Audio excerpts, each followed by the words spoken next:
The series goes through what I think is one of the most fascinating and dark, but also hopeful tales in Charlotte history. You know, the interesting thing is when we were meeting all these people, I was looking at them and I would be thinking, it's been 19 years since I've seen you, and it just seems like yesterday. Yeah. And that tells you that those people at that point in our lives, they made an impact.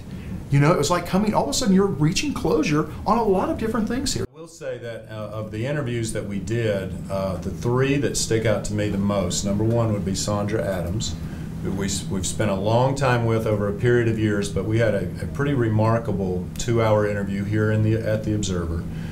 I went to go see the hitman, Van Brett Watkins, in prison. That took a long time to arrange, but Van Brett Watkins is the sort of guy that you really only see in the movies for the most part. And so that was a very provocative and surreal 3.5 hours. And then also I think with both of the prosecutor, and so really four, the prosecutor and the defense attorney, David Rudolph and Gentry Caudill, laying out their strategy in the courtroom in a way I had really never heard before.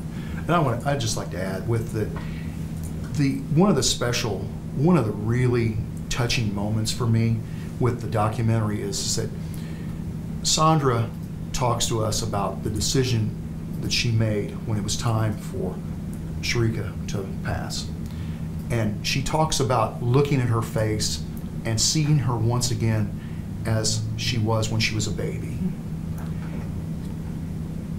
You cannot watch that and not have feelings. Yeah. Because you can see the pain and the love that she had for her daughter.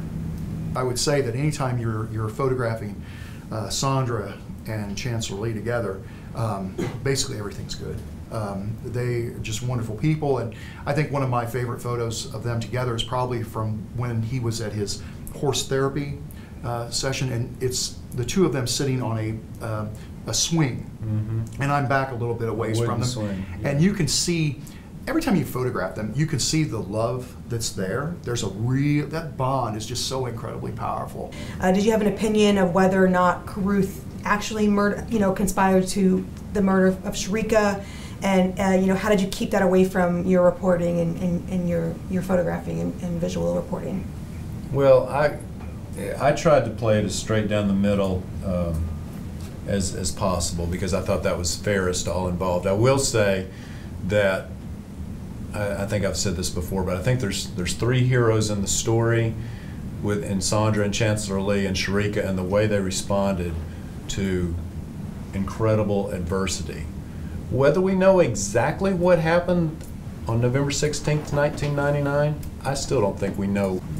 And when I'm videotaping and photographing someone or listening to them, I'm open. I'm trying to be as objective in my thoughts as I possibly can.